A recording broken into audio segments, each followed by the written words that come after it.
भैया हम सबसे पहले तो अपने सभी श्रोता बंधु के सादर चरण स्पर्श करतानी। हम सिंगर फूलचंद अग्रहरी पैसन रिकॉर्डिंग स्टूडियो के सौजन्य से आप सभी के बीच में एक देवी गीत काहे भूल गयो हमरी मैरिया ना पूरे विश्वास के साथ आप सबकी सेवा में समर्पित बा। आप लोग सुनी और ज़्यादा से ज़्यादा शेयर करें, लाइक करें और अपना आशीर्वाद देके हमारा हौसला बढ़ाएं।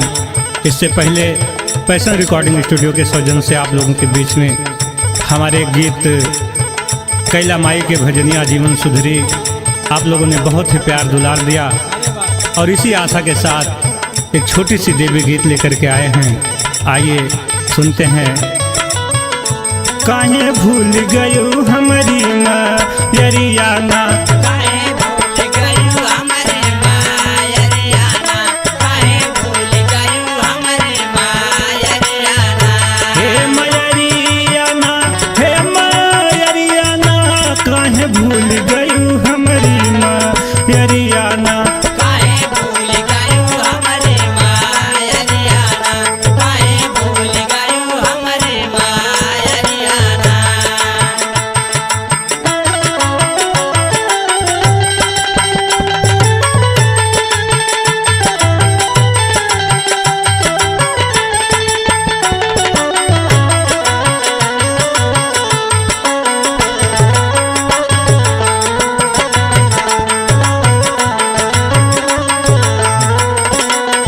बचपन बीता माई तोहरे आचरवा में,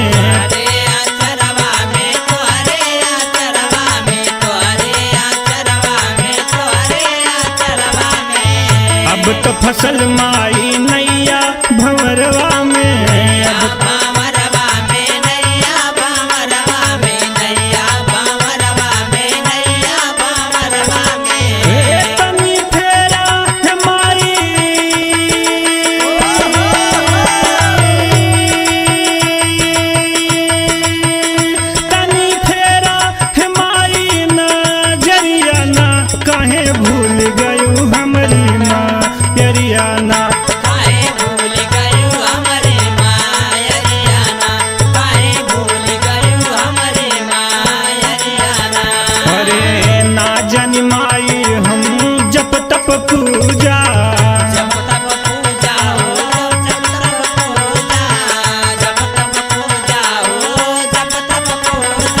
तोहरे सिवा नाही केहू बदूजा,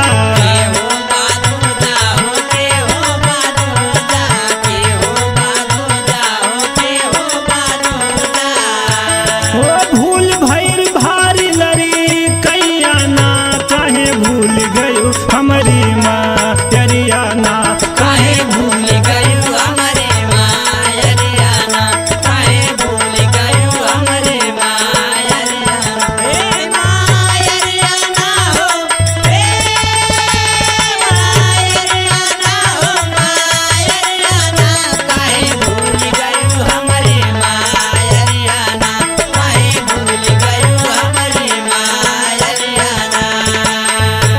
तो बुला लमाई अपनी दुवरिया,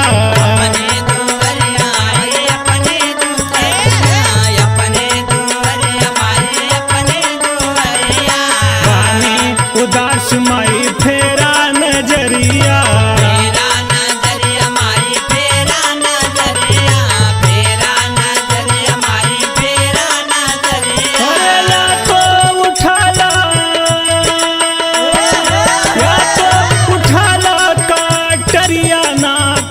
भूल गयो हमारी मैरिया ना, काहे भूल गयो हमारी मैरिया ना, काहे भूल गयो हमारी मैरिया ना।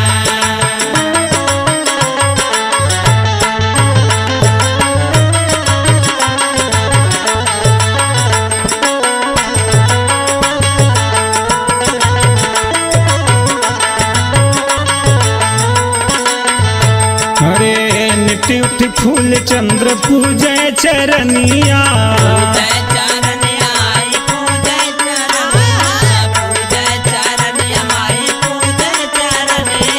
लिखी लिखी माई रोज गावे भजनिया